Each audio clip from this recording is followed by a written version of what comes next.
Hello, how are you doing? My name's Natasha. Welcome to my meditation room. It's very lovely. And I'm not doing this scripted,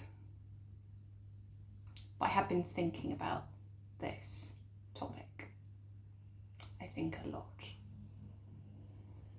So, yeah, on that note, I really enjoy open-minded conversations, curiosity in ways of thinking.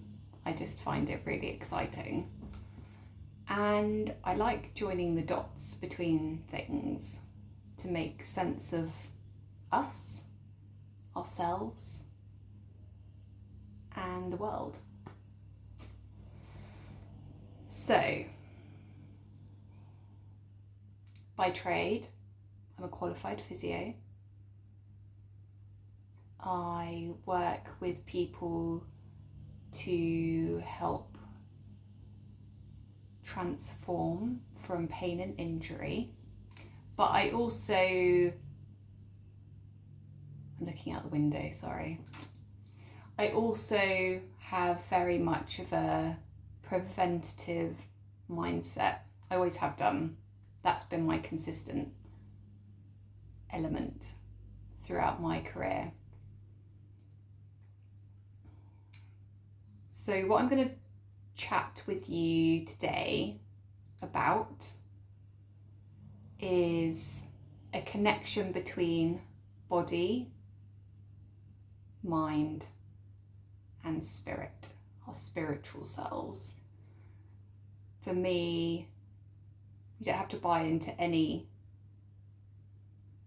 belief system that I may have, but this could be a sort of similar approach to how you think, or it might be different.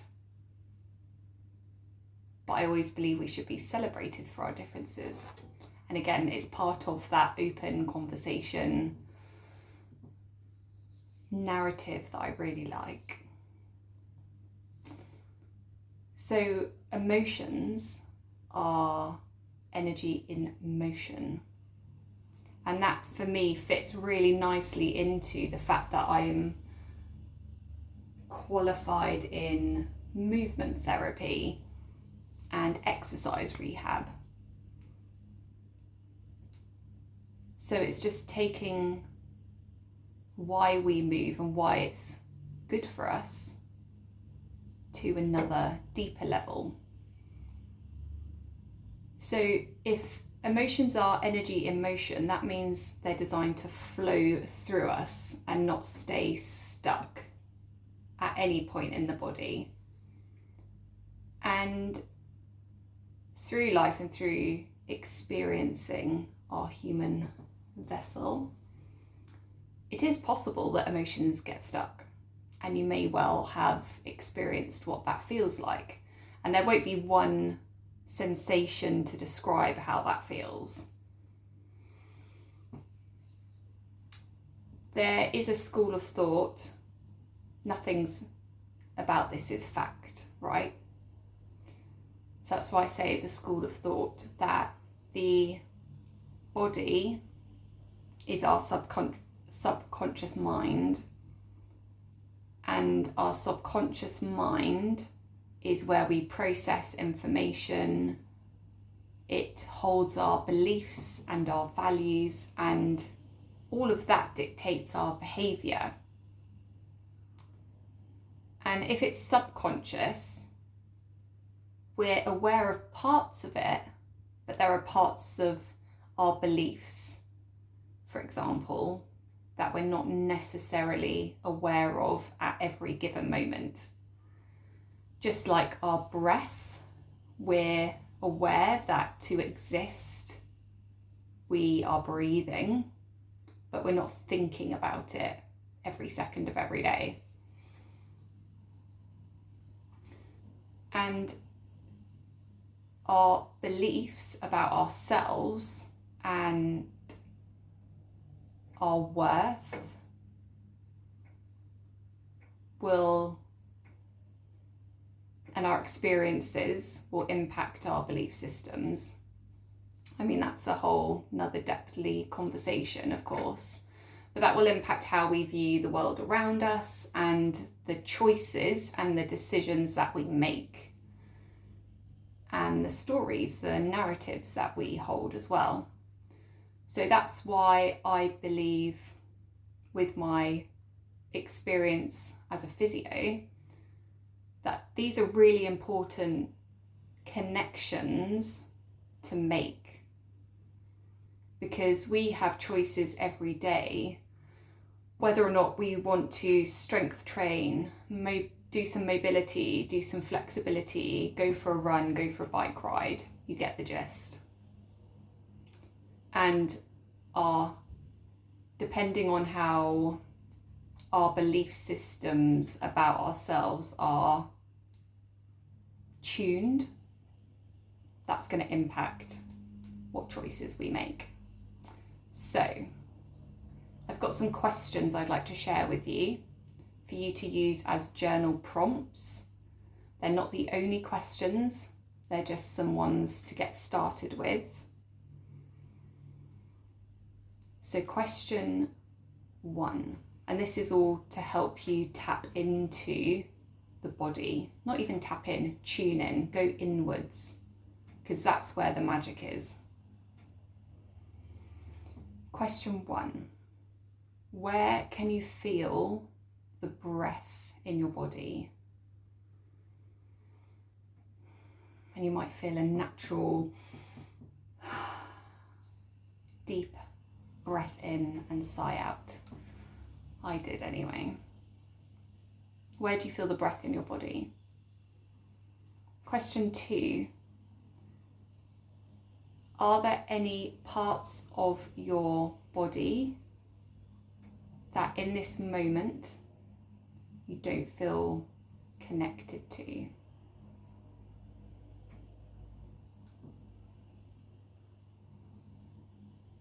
Question 3, what in this moment is your body trying to tell you? So a side question to that is, what sensations do you feel in your body? And therefore, what is the body communicating with you? And a bonus question, sitting quietly and without judgment of yourself or others, what do you believe to be true about your body? For example, do you believe that your body is your friend? This is very basic. You can take this where you want. Do you believe that your body isn't your friend and it's working against you?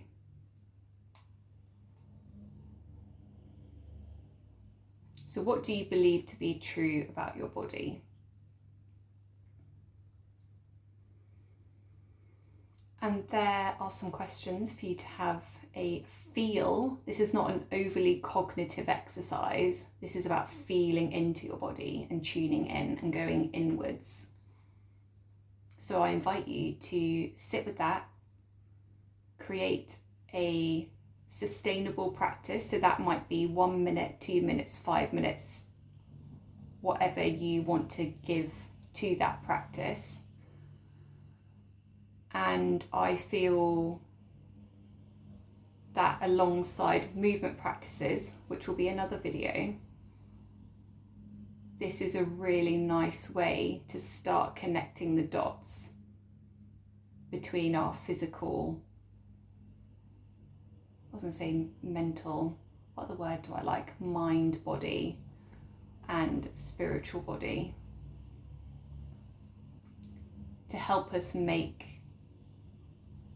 decide if we want to change the story or the narrative we have about ourselves, which will then, as we know, influence the choices that we make and how we show up for ourselves. And in physio we know as a collective, and I use physio as an example, that it's our intention and the action that we take that's really important. Thank you for listening. If you've got to the end of the video, thank you. To show me that you've listened all the way through, give the video a thumbs up. Comment in the comment box if there are any areas that you feel really connect our body, mind and spirit. And if there are any practices that you do as well to join the dots. And that might be certain movement practices or mindful practices or all of it or none of it, but you'd like to start. Let me know and I will see you at the next chat.